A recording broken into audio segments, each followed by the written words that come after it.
नमस्कार दोस्तों, मैं हूं दीपक पत्थे और आप देख रहे हैं प्रदेश की आवाज। तो आइए बात करते हैं आज की कुछ खास खबरों की। भोपाल के बेल दशहरा मैदान में आयोजित अमर बलिदानी हेमोकारिणी जन शताब्दी समारोह। मुख्यमंत्री श्री शिवराज सिंह चौहान और राष्ट्रीय स्वयंसेवक संघ के सर संघचालक मोहन भागवत मौजूद रहे।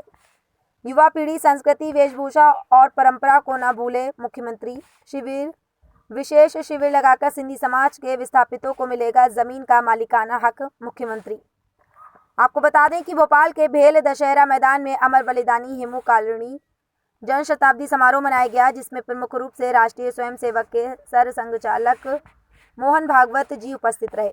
इस अवसर पर मुख्यमंत्री श्री शिवराज सिंह चौहान ने कहा कि अमर शहीद हेमोकारिणी ने भारत को स्वतंत्र कराने के लिए अपने जीवन का बलिदान किया। उन्होंने गले में फांसी का फंदा पहनते हुए कहा कि मैं फिर से जन्म लूंगा और भारत को स्वतंत्र कराऊंगा। आज यदि हम शहीदों को नहीं पूजेंगे तो राष्ट्र के लिए जीवन के बलिदान करने के लिए कोई आगे नहीं आएगा। नई पीढ़ी के लिए शहीदों का जीवन प्रेरक है। वीर सेनानियों के साथ ही सिंध संतों की भूमि रही है। सिंधु नदी के किनारे वेदों की रचनाएं रची गईं।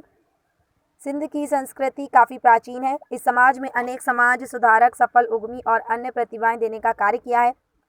अपने धर्म, संस्कृति और सभ्यता के लिए मातृभूमि को छोड़ने के बाद भी पुनः स्थापित होकर दिखाने वाले सिंधी समाज ने व्यवसाय के क्षेत्र में तो बुद्धि और परिश्रम से योग्यता का संदेश दिया है। समाज के युवा पीढ़ी को कठोर परिश्रम के गुण के साथ ही अपनी संस्कृति, वेशभूषा और खानपान को नहीं भूलना चाहिए। मुख्यमंत्री श्री चौहान ने कहा कि भोपाल के मनुआ भान टेकरी के साथ ही प्रदेश के जबलपुर और इंदौर में भी अमर शहीद हेमू कालाड़ी की प्रतिमा की स्थापना की जाएगी।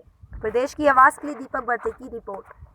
केवल एक बात और कहते हुए, क्योंकि जब मैं यहाँ आ रहा था तो मुझे सिंधी समाज के मित्रों ने ये कहा कि नहीं, कुछ चीजें ऐसी जो करनी बहुत जरूरी है। वैसे तो जब भी आवश्यकता पड़ी, महाराज जी शंकर ललवानिया बैठे हैं सांसद, सिंध से हमारे वो भाई बहन जिनके वीजा की अवधि समाप्त हो गई थी, मुझे मिले, ये लेके आए शंकर ललवानी इंदौर एयरपोर्ट पर, और वहां पुलिस के अफसर और बाकी प्रशासन कह रहा था अवधि पूरी हो गई, ये वापस जाएंगे।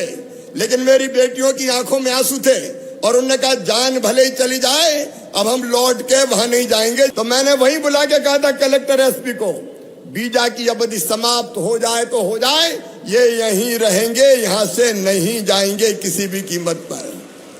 और मैं प्रधानमंत्री नरेंद्र मोदी जी का अभिनंदन करता हूं कि अब तो नागरिकता प्रदान करने का अभियान युद्ध स्तर पर चल रहा है मेरे बहनों और भाइयों। लेकिन उसके अलावा भी आपने सिंध छोड़ा होगा, लेकिन आज मैं गर्व से कहता हूं सारा हिंद आपका है, सारा हिंदुस्तान आपका है। भारतीय सिंधु सभा ने ज्ञापन दिए, अलग अलग कुछ चीजें चाहिए, केवल उनका मैं उल्लेख करूंगा।